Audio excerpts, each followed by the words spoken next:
दोस्तों नमस्कार। ये है मार्गदर्शन फॉर सिविल सर्विसेज। मैं अनुराग चौधरी।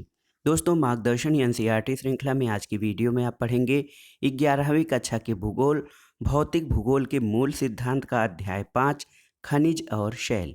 इस अध्याय में आप जानेंगे खनिज किसे कहते हैं, इनके प्रमुख प्रकार यानी धात्विक और अधात्विक खनिज क्या होते हैं, शैल और इनके प्रमुख प्रकार तथा इनके भौतिक गुणधर्म क्या होते हैं। तो आइए शुरू करते हैं आज का वीडियो 11वीं कक्षा के एनसीईआरटी का 5वां अध्याय खनिज एवं शैल। दोस्तों आप जानते हैं कि पृथ्वी जो है ये विभिन्न तत्वों से बनी हुई है और इसकी बाहरी परत पर ये तत्व ठोस रूप में और आंतरिक परत में ये गर्म और पिघली हुई अवस्था में पाए जाते हैं।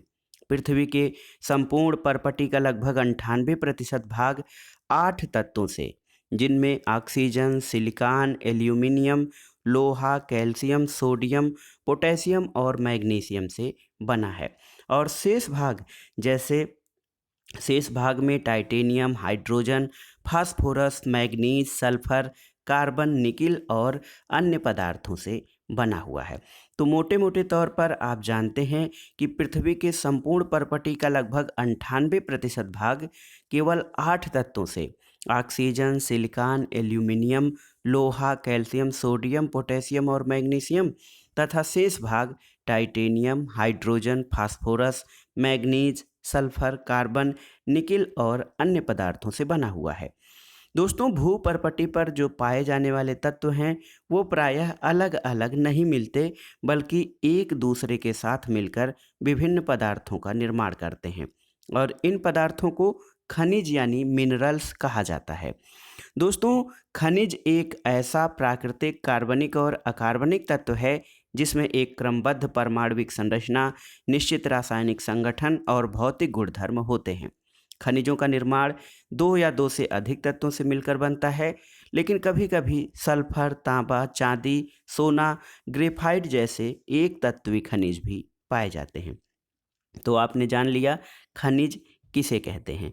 दोस्तों स्थल मंडल का निर्माण करने वाले तत्वों की संख्या बहुत ही कम है, लेकिन आपस में उनका संयोजन विभिन्न तरीकों से होता है, जिनमें खनिजों की अनेक किस्में बनती हैं। भूपर्पटी पर कम से कम 2000 प्रकार के खनिजों को पहचाना गया है और उनको नाम दिया गया है, लेकिन इनमें से सामान्यतः उपलब्ध सभी पदार्थ 6 प्रमुख खनिज समूहों से संबंधित होते हैं और जिनको शैलों के निर्माण करने वाले प्रमुख खनिज भी कहा जाता है। आइए जानते हैं भौतिक विशेषताओं और स्वभाव के आधार पर कुछ प्रमुख खनिजों की जानकारी। पहला है क्रिस्टल का बाहरी रूप। दोस्तों अणुओं की आंतरिक व्यवस्था द्वारा तय होती है और क्रिस्टल का जो बाहरी रूप है वो अणुओं की आंतरिक व्यवस्था द्वारा तय होती है। ये घनाकार हो सकता है, अष्टभुजाकार हो सकता है, खटभुजाकार और प्रिज्म हो सकता है। विदलन। दोस्तों विदलन जो है सापेक्षिक रूप से समतल सतह बनाने के लिए निश्चित दिशा में टूटने की प्रवृत्ति, अणुओं की आंतरिक व्यवस्था का परिणाम, एक या कई दिशा में एक दूसरे से कोई भी कोण बनाकर टूट सकते हैं। तीसरी भौतिक विशेषता विभंजन की है और अणुओं की आंतरिक व्यवस्था इतनी जटिल होती है कि अणुओं का कोई तल नहीं होता है और क्रिस्टल विदलन तल के अनुसार नहीं बल्कि अनियमित रूप से टूटता है। इसके अलावा पांचवी जो भौतिक प्रकृति है वो चमक होती है। दोस्तों रंग के बिना किसी पदार्थ की चमक, प्रत्येक खनिज की अपनी चमक होती है और इसमें मेटेलिक, रेशमी, ग्लासी प्रकार की चमक हो सकती है। इसके अलावा पांचवा भौतिक गुणधर्म रंग है। कुछ खनिजों के रंग उन्हीं परमाणविक संरचना से निर्धारित होते हैं जिनसे मिलकर वो बने होते हैं, जैसे मैलाकाइट, एजुराइट, कैल्सोपायराइट। ये सभी कुछ खनिजों में अशुद्धियों के कारण रंग आ जाते हैं। उदाहरण के लिए अशुद्धियों के कारण क्वार्ट्ज का रंग जो है वो सफ़ेद, हरा, नीला या पीला हो सकता है। आइए जानते हैं दोस्तों धारियों के बारे में। किसी भी खनिज के पीसने के बाद बने पाउडर का रंग खनिज के रंग का या किसी अन्य रंग का हो सकता है। मेलाकाइट का रंग हरा होता है और उस पर धारियां भी होती हैं। फ्लोराइट का रंग बैगनी या हरा होता है, जबकि इस पर श्वेत धारियां होती हैं। सातवां भौतिक गुणधर्म पारदर्शिता है। दोस्तों पारदर्शिता का मतलब ये है कि प्रकाश किरणें इस प्रकार आर पार जाती हैं कि वस्तु सीधी देखी जा सकती है। पारभासी वो होता है कि प्रकाश किरणें आर पार होती हैं, लेकिन उनके विसरित हो जाने के कारण वस्तु देखी नहीं जा सकती। और अपारदर्शी वस्तुएं ऐसी होती हैं जिनसे कि प्रकाश किरणें तनिक भी आर पार नहीं होती हैं। आठवीं विशेषता संरचना के आधार पर है कि प्रत्येक क्रिस्टल की विशेष संरचना होती है। ये महीन हो सकती है, मध्यम हो सकती है अथवा खुरदुरे पिसे हुए तंतुयुक्त पृथक करने योग्य अपसारी या विकरणकारी हो सकते हैं। नौवां भौतिक गुणधर्म कठोरता का है। दोस्तों, सापेक्षिक प्रतिरोध को चिन्हित करने के लिए कठोरता, इसमें 10 चुने हुए खनिजों में से 10 तक की श्रेणी में कठोरता मापा जाता है। ये जो खनिज हैं talc, gypsum, calcite, fluorite, apatite, feldspar, quartz, topaz, corundum और हीरा हैं। उदाहरण के लिए तो देखा जाए कि इस तुलना में नाखून 2.5 हैं और कांच या चाकू की नोक 5.5 है। और 10वां गुणधर्म आपेक्षिक भार है। दोस्तों, दी गई वस्तु का भार तथा बराबर आयतन के पानी के भार का अनुपात आपेक्षिक भार कहलाता है।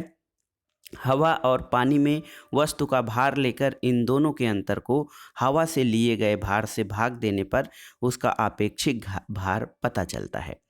दोस्तों, आप पहले हम चर्चा कर रहे थे कि जो पृथ्वी के आंतरिक भाग में पाया जाने वाला मैग्मा है, ये खनिज का मूल होता है। जो खनिज हैं या मिनरल्स का निर्माण होता है, पृथ्वी के आंतरिक भाग में पाए जाने वाले मैग्मा इसका मूल स्रोत है। और इस मैग्मा के ठंडे होने पर खनिजों के क्रिस्टल बनने लगते हैं। और इस प्रक्रिया में जैसे जैसे मैग्मा ठंडा होकर ठोस शैल बनाता है, खनिजों की क्रमबद्धता श्रृंखला का निर्माण करने लगता है। दोस्तों, कोयला, पेट्रोलियम और प्राकृतिक गैस जैसे खनिज ये कार्बनिक पदार्थ हैं और ये क्रमशः ठोस, तरल और गैस के रूप में पाए जाते हैं।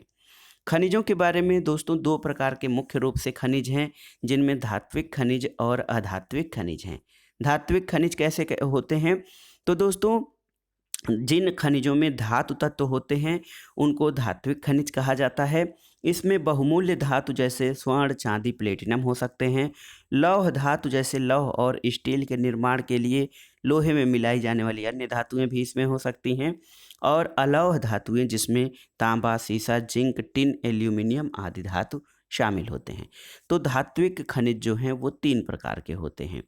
अधात्विक खनिज दोस्तों, इसमें धातु के अंश उपस्थित नहीं होते हैं। इनमें मुख्य रूप से गंधक, फास्फेट और नाइट्रेट अधात्विक खनिज होते हैं। सीमेंट अधात्विक खनिजों का मिश्रण होता है। खनिजों के बाद आइए जानते हैं दोस्तों शैल यानी रॉक्स के बारे में। दोस्तों, पृथ्वी की परपटी शैलों से बनी है और शैल का निर्माण एक या एक से अधिक खनिजों से मिलकर होता है। शैल कठोर या नरम तथा विभिन्न रंगों के हो सकते हैं, जैसे ग्रेनाइट कठोर तथा शैल खड़ी नरम है।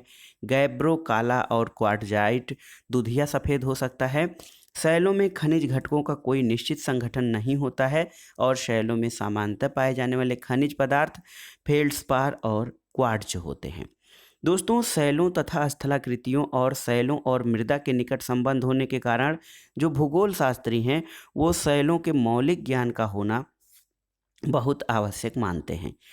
शैलों के विभिन्न प्रकार और उनकी निर्माण प्रक्रिया के आधार पर 3 समूहों में बांटा गया है। पहला प्रकार आग्नेय शैल होता है, मैग्मा और लावा से घनीभूत होता है। दूसरे प्रकार के शैलें अवसादी शैल हैं, जो बहिर्जनित प्रक्रियाओं के द्वारा शैलों के अंशों के निक्षेपण का परिणाम होता है।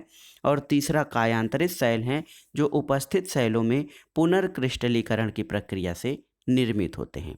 आइए अब इनके बारे में जो है आग्नेय, अवसादी और रूपांतरित शैलों के बारे में विस्तार से जानते हैं। एक जानकारी दोस्तों, शैलों का विज्ञान इसको पेट्रोलॉजी कहा जाता है। एक पेट्रोशास्त्री शैलों को विभिन्न स्वरूपों का अध्ययन करता है, जैसे खनिज की संरचना कैसी है, उसका बनावट कैसा है, गठन का स्रोत क्या है, उसका प्राप्ति का स्थान क्या है और परिवर्तन तथा दूसरे शैलों के साथ संबंध। तो याद रखिएगा, पेट्रोलॉजी शैलों का विज्ञान कहला जाता है। और पेट्रोलॉजिस्ट वह विद्वान जो शैलों का जो है अध्ययन और विश्लेषण करता है। आइए देखते हैं आग्नेय शैलों के बारे में। दोस्तों, चूँकि कुछ आग्नेय शैलों का निर्माण पृथ्वी के आंतरिक भाग के मैग्मा और लावा से होता है, आप जानते हैं। जो ज्वालामुखी निस्सरण के समय दिखाई देते हैं। इनको प्राथमिक शैल भी कहा जाता है। आग्नेय शैल को दोस्तों प्राइमरी रॉक्स या प्राथमिक शैल कहते हैं। मैग्मा ठंडा होकर घनीभूत हो जाने पर आग्नेय शैलों का निर्माण होता है इनसे। और इग्नस लैटिन भाषा के इग्निस शब्द से बना है, जिसका अर्थ अग्नि होता है। मैग्मा के बारे में आप पहले से जानते हैं। जब ऊपरगामी गति में मैग्मा ठंडा होकर ठोस बनता है तो आग्नेय शैल कहलाता है। ठंडा और ठोस बनने की प्रक्रिया पृथ्वी की परपटी या पृथ्वी की सतह पर हो सकती है। दोस्तों, आग्नेय शैलों का वर्गीकरण इनकी बनावट के आधार पर किया जाता है। इनकी बनावट इनके कणों के आकार और व्यवस्था अथवा पदार्थ की भौतिक अवस्था पर निर्भर करती है। यानी इसके कणों का आकार कैसा है और पदार्थ की भौतिक अवस्था कैसी है। यदि पिघले हुए पदार्थ धीरे धीरे गहराई तक गर्म ठंडे होते हैं तो खनिजों के कण पर्याप्त बड़े हो सकते हैं और सतह पर हुई आकस्मिक शीतलता के कारण छोटे और चिकने कण बनते हैं। शीतलता की मध्यम परिस्थितियां होने पर आग्नेय शैल को बनाने वाले कण मध्यम आकार के हो सकते हैं। दोस्तों, इनमें ग्रेनाइट, ग्रेबो, पेग्मेटाइट, बेसाल्ट, ज्वालामुखी ब्रेशिया और टफ ये आग्नेय शैलों के कुछ उदाहरण हैं। अब आइए जानते हैं अवसादी शैल या सेडिमेंट्री रॉक के बारे में। दोस्तों, अवसादी अर्थात सेडिमेंट्री शब्द की उत्पत्ति लैटिन भाषा के सेडिमेंट शब्द से हुई है। इसका अर्थ होता है व्यवस्थित होना। तो पृथ्वी की सतह की शैलें जैसे आग्नेय, अवसादी और कायांतरित अपक्षयकारी कारकों के प्रति अनावृत होती हैं, जो विभिन्न प्रकार के विखंडों में विभाजित होती हैं। और ऐसे उपखंडों का विभिन्न बहिर्जनित कारकों द्वारा संवहन और निक्षेप होता है और सघनता के द्वारा दोस्तों ये संचित पदार्थ शैलों में बदल जाते हैं। यह प्रक्रिया लिथिफिकेशन यानी शीली भवन कहलाती है।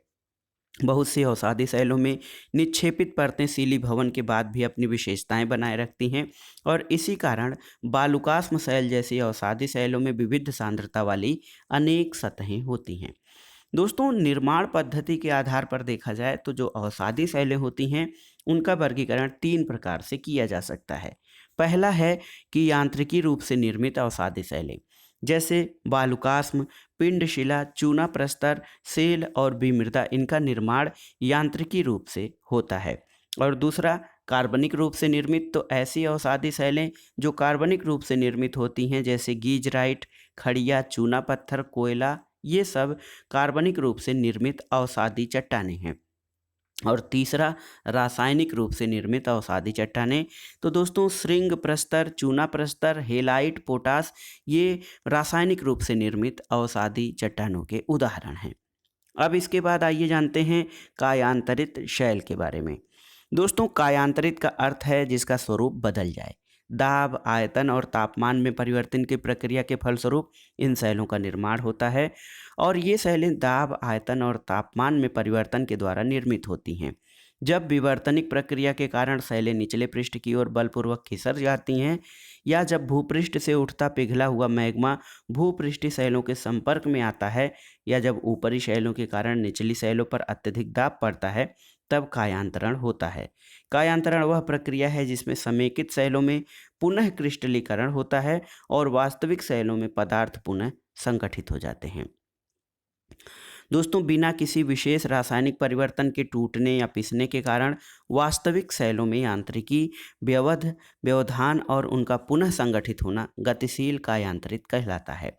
और एक ऊष्मीय कायांतरण भी होता है जिसके कारण शैलों के पदार्थों में रासायनिक परिवर्तन और फिर से क्रिस्टलीकरण होता है। ऊष्मीय कायांतरण या ऊष्मीय रूपांतरण 2 प्रकार से होता है, संपर्क में कायांतरण और प्रादेशिक कायांतरण। संपर्क रूपांतरण में शैलें गर्म ऊपर आते हुए मैग्मा और लावा के संपर्क में आती हैं और उच्च तापमान में शैल के पदार्थों का पुनः क्रिस्टलीकरण होता है। अक्सर शैलों में मैग्मा अथवा लावा के योग से कुछ नए पदार्थ उत्पन्न होते हैं। जो संपर्क कायांतरण के अलावा प्रादेशिक कायांतरण होता है, इसमें उच्च तापमान अथवा दबाव अथवा इन दोनों के कारण शैलों में विवर्तनिक दबाव के कारण विकृतियां होती हैं जिसे शैलों में पुनः क्रिस्टलीकरण होता है। कायांतरण की प्रक्रिया में जो शैलों के कुछ कण होते हैं या खनिज सतह ये रेखाओं के रूप में व्यवस्थित होते हैं। कायांतरित शैलों में खनिज अथवा कणों की इस व्यवस्था को फोलिएशन यानी पत्रण कहा जाता है। देखिए, कायांतरित शैलों में जो खनिज अथवा कण जो होते हैं, ये सतह या रेखाओं के रूप में जो व्यवस्थित हो जाते हैं, इनको पत्रण कहा जाता है। कभी कभी खनिज या विभिन्न समूहों के कण जो हैं, ये पतली से मोटी सतह में इस प्रकार व्यवस्थित होते हैं कि वे हल्के और गहरे रंगों में दिखाई देते हैं। कायांतरित शैलों में ऐसी संरचनाओं को बैंडिंग कहा जाता है और बैंडिंग प्रदर्शित करने वाली शैलों को बैंडेड शैलें कहा जाता है। दोस्तों, कायांतरित होने वाली वास्तविक शैलों पर ही कायांतरित शैलों के प्रकार निर्भर करते हैं। यानी जो वास्तविक शैलें कायांतरित होती हैं, उनके गुण धर्म कायांतरित शैलों में पाए जाते हैं। कायांतरित शैलें दो प्रमुख भागों में वर्गीकृत की जा सकती हैं, एक पतित्र शैल और एक अपतित्र शैल। पट्टिताश्मीय, ग्रेनाइट, साइनाइट, स्लेट, शिस्ट, संगमरमर, क्वार्ट्ज आज आदि जो चीज़ें हैं, ये रूपांतरित शैलों के उदाहरण हैं। अब आइए देखते हैं शैली चक्र। दोस्तों, शैलें अपने मूल रूप में अधिक समय तक नहीं रहती हैं और उनमें चक्रण की प्रक्रिया चलती है, उसमें परिवर्तन होता रहता है। और शैली चक्र एक सतत प्रक्रिया होती है जिसमें पुरानी शैलें परिवर्तित होकर नवीन रूप ले लेती हैं। आग्नेय शैलें प्राथमिक शैलें होती हैं और अन्य अवसादी और कायांतरित शैलें इन प्राथमिक शैलों से निर्मित होती हैं। देखिए, जो चट्टानों या शैलों के परिवर्तन की प्रक्रिया है, उसको ध्यान से समझिएगा। आग्नेय शैलें आप जानते हैं कि ये प्राथमिक शैल या प्राइमरी शैल होती हैं। अवसादी और कायांतरित शैल इन प्राथमिक शैलों से निर्मित होती हैं। आग्नेय शैलों को कायांतरित शैल में परिवर्तित किया जा सकता है। आग्नेय और कायांतरित शैलों से प्राप्त अंशों से अवसादी शैलों का निर्माण होता है। अवसादी शैलें अपखंडों में बदल सकती हैं और ये अपखंड अवसादी शैलों के निर्माण का एक स्रोत हो सकते हैं। और निर्मित भूपृष्ठीय शैलें जैसे आग्नेय, कायांतरित और अवसादी, ये प्रत्यावर्तन के द्वारा पृथ्वी के आंतरिक भाग में नीचे की ओर जा सकती हैं।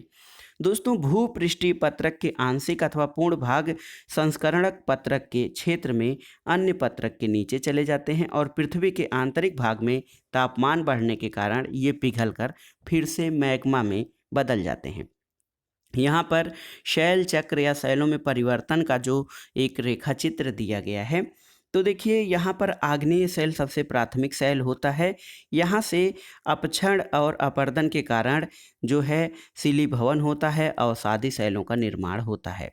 अवसादी शैलों में अपक्षय और अपर्दन होता है, लेकिन कायांतरण के फलस्वरूप ये शैलें कायांतरित शैल बन जाती हैं।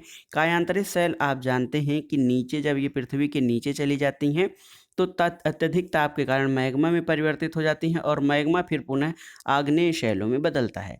आग्नेय शैलें सीधे गलन की प्रक्रिया द्वारा मैग्मा में बदल जाती हैं और आग्नेय शैलें सीधे कायांतरित शैल में बदल जाती हैं। फिर अवसादी शैलें गलन की प्रक्रिया द्वारा भी मैग्मा का निर्माण करती हैं। तो ये दोस्तों एक चक्रण की प्रक्रिया इन शैलों में लगातार चलती रहती है और ये चक्र लगातार ही चलता रहता है, जिससे इनके स्वरूप में परिवर्तन होता रहता है। तो ये था आज की वीडियो दोस्तों, एनसीईआरटी भूगोल का 11वीं कक्षा का अध्याय खनिज और शैलें। ये अध्याय आपको कैसा लगा? बहुत आसानी से समझ में आने वाला टॉपिक था, आप इसको आसानी से समझ सकते हैं। वीडियो आपको कैसा लगा हमें कमेंट बॉक्स में ज़रूर बताइएगा। वीडियो को लाइक करें, शेयर करें और इस चैनल मार्गदर्शन फॉर सिविल सर्विसेज को सब्सक्राइब करें। वीडियो देखने के लिए धन्यवाद दोस्तों, नमस्कार।